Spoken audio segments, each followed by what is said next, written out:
Supreme court के justice Mohammad Ali मजहर ने कहा है कि 26वीं तरमीम को पार्लियामेंट या सुप्रीम कोर्ट फैसला ही खत्म कर सकता है। बेंचेस इख्तियारात केस में जस्टिस मोहम्मद अली मजहर ने आईनी बेंच के फैसले से इत्तेफाक करते हुए 20 सफ़हात पर मुश्तमिल नोट जारी कर दिया। नोट में जस्टिस मोहम्मद अली मजहर ने लिखा है कि कवानीन के आईनी होने या ना होने का जायजा सिर्फ आईनी बेंच ले सकता है। किसी रेगुलर बेंच के पास आईनी तशरीह का इख्तियार नहीं। आईनी बेंच ने दुरुस्त तौर पर 2 रुकनी बेंच के हुक्मनामे वापस लिए। उन्होंने नोट में लिखा कि 26वीं तरमीम इस वक्त आइन का हिस्सा है। तरमीम में सब कुछ खुली किताब की तरह वाज़ेह है। हम इस तरमीम पर आंखें और कान बंद नहीं कर सकते। ये दुरुस्त है कि तरमीम चैलेंज हो चुकी और फ्री कैन को नोटिस भी जारी हो चुके हैं। केस फुल कोर्ट में भेजने की दरखास्त का मेरिट्स पर फैसला होगा। जस्टिस मोहम्मद अली मजहर ने कहा कि 26वीं तरमीम को पार्लियामेंट या सुप्रीम कोर्ट फैसला ही खत्म कर सकता है। जब तक ऐसा हो नहीं जाता मामलात इस तरमीम के तहत ही चलेंगे। आईनी तशरीह कम से कम 5 रुकनी आईनी बेंच ही कर सकता है। किसी रेगुलर बेंच को अपने इख्तियारात से तजावुज नहीं करना चाहिए।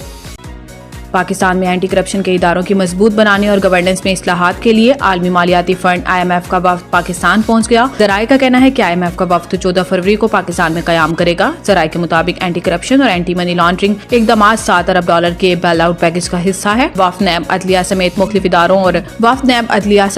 इदारों और वजारतों के हुक्काम से मुलाकातें करेगा।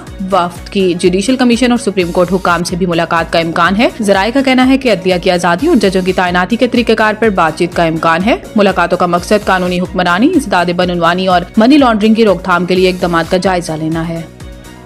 नायब वज़ीर आज़म इसहाक डार से ईरान के वज़ीर ख़ारजा सईद अब्बास इराक़ची ने टेलीफोन राब्ता किया, जिसमें फ्री कैन ने गज़ा में फ़लस्तीनियों की मुसलसल हालत ज़ार पर तबादला ख्याल किया। तर्जुमान दफ्तर ख़ारजा शफ़क़त अली खान के मुताबिक दोनों वज़रा ने मशरिक़ वस्ता की सूरत हाल पर ख़ुसूसी तवज्जो मरकूज़ भी की। गज़ा के लोगों को बेघर करने की तजवीज़ पर तबसरा करते हुए नायब वज़ीर आज़म ने इस इंतहाई परेशान कुन और गैर मुनसिफाना करार दिया। तर्जुमान के मुताबिक इन्होंने जोर दिया है कि फ़लस्तीनी सरजमीन फ़लस्तीनी अवाम की है। अक़वाम मुत्तहिदा सलामती कौंसिल करारदादों के मुताबिक 2 रियासती हल ही वाहिद काबिल अमल और मुनसिफाना ऑप्शन है। नायब वज़ीर आज़म ने मजीद कहा कि पाकिस्तान 1967 से पहले की सरहदों पर मबनी एक खुद मुख्तार और मुत्तसिल फ़लस्तीनी रियासत के क़याम की हिमायत जारी रखेगा। एक ऐसी फ़लस्तीनी रियासत जिसका दारुल हुकूमत अल-क़ुद्स शरीफ है।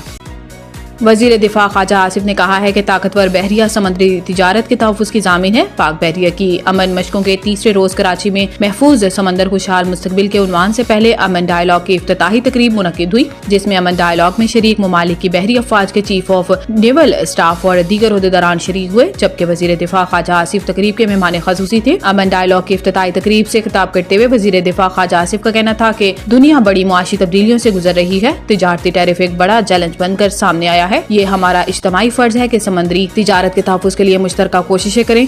इन्होंने कहा कि आलमी मुआशी निज़ाम मैरी टाइम पर इन्हिसार करता है। बहर हिंद आलमी तेल और गैस के 50% ज़खायर रखता है। बहरी तिजारत का मईशत में बुनियादी किरदार है। बहरी शोबे में दरपेश गैर रिवायती चैलेंजेस से निमटने के लिए इज्तिमाई इक़दामात नागज़ीर हैं।